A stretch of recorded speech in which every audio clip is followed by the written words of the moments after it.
ইংরেজিতে দক্ষ হওয়ার কারণে সে চাকরি পেয়েছে। বাচাল হওয়ার কারণে তাকে কেউ পছন্দ করে না। এখনই সময় ইংরাজি শিখার।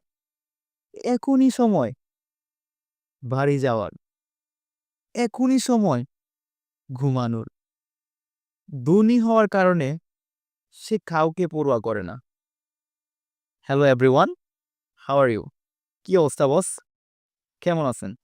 আশা করি hope you all are doing fantastic and I am also doing well and this is Arab for you once again.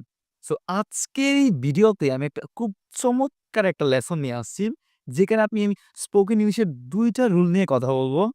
যেই ভিডিওটা দেখলে আপনি এই ২টার উপর রুলের উপর বেস করে শত শত বাক্য তৈরি করতে পারবেন। ঠিক আছে? সো বেশি দেরি না করে ভিডিওটা শুরু করা যাক বস। ওকে বস, stay connected till the end. ওকে, ধরেন বাংলা বাক্যে হওয়ার কারণে অর্থ থাকলে কোনো কিছু হওয়ার কারণে সেটা করে নাই, এটা হওয়ার কারণে সে ওটা করে নাই।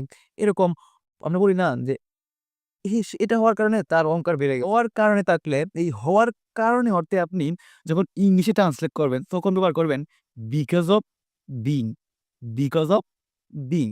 সো এই বিকজ অফ বিং ব্যবহার করে কিন্তু আপনি চাইলে শত শত বাক্য তৈরি করতে পারেন। এখন আমি যদি এক উদাহরণগুলো দেই তাহলে আপনি বুঝতে পারবেন বস। ঠিক আছে? বাচাল হওয়ার কারণে তাকে কেউ পছন্দ করে না।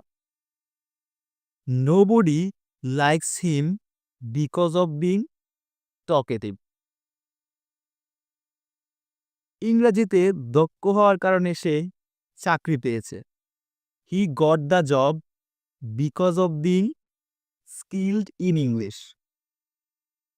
অসুস্থ হওয়ার কারণে সে অফিসে যেতে পারেনি। He couldn't go to the office because of being sick. ধনী হওয়ার কারণে সে কাউকে পরোয়া করে না। He doesn't care anybody because of being rich. Okay, এখন আসেন আপনি আমরা বলি না এখনই সময় ইংরেজি শিখার, এখনই সময় ওখানে যাওয়ার, এখনই সময় কাজটা করার। এই এখনই সময় অর্থে আপনি যখন ইংলিশে বলতে যাবেন তখন বলবেন ইট is time, it is time. তারপর একটা টু দিয়ে ভার্বের বেস ফর্ম দিয়ে দেবেন। ভার্বের ওয়ান দিয়ে আপনি শত শত বাক্য তৈরি করতে পারবেন। যেমন আমি যদি বলি এখনই সময় ইংরেজি শিখার, it is time to learn English. এখনই সময় স্কুলে যাওয়ার, it is time to go to school. এখনই সময় ঘুমানোর, it is time to sleep. So এখনই সময় ভিডিও বানানোর, it is time to make video.